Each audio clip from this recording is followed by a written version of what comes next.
Our Destiny. This is in response to a letter I received from my daughters, posted on another blog post. An unnamed enemy cannot be defeated. I am not your enemy. True and complete healing comes only from God. I cannot bring that healing, nor can you yourselves bring that full restoration. I have disappointed you both, and for that I am sorry. I am convinced that nothing can separate us from the love of God. Not our mistakes, not our successes, not our failures, and certainly not our wrongs. Unconditionally, He finds us. Intimately and closely, He brings us to Him. He won't miss a thing. I will. He won't. I've made some bad decisions, and I hold no defense for those. Grace knows the backstory. You both were never too much for me.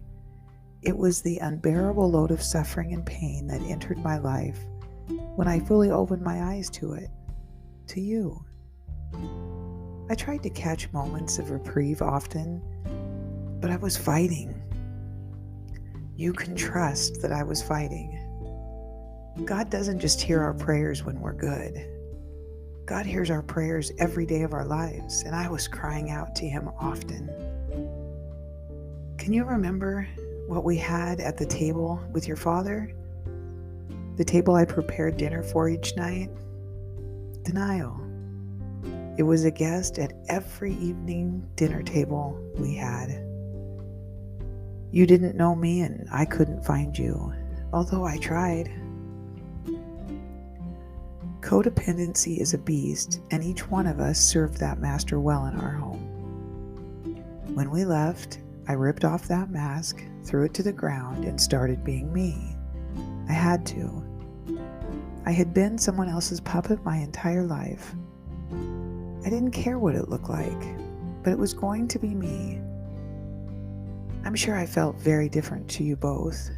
I kept drinking, started swearing and dating and running around, but I was also learning how to stand up for myself, learning how to stand up for both of you.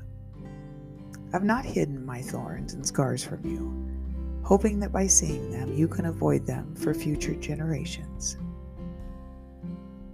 You both know I love C.S. Lewis. A great blogger posted this the other day. I pray that our lives will be filled with forgiveness, both for others and for ourselves. I opened up this platform to you because you asked me to. I pray these conversations help your pain be heard, help your voices become stronger, and have your own stories be known. I have never denied your pain being present at any of our tables. I might not always have had the capacity to hold it, but I am here.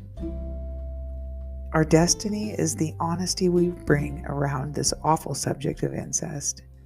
It is our testimony. God did not create this trauma or have any part of the crimes we've endured. But He can and He will use it for the purpose of good. Unconditionally, I remain your mama.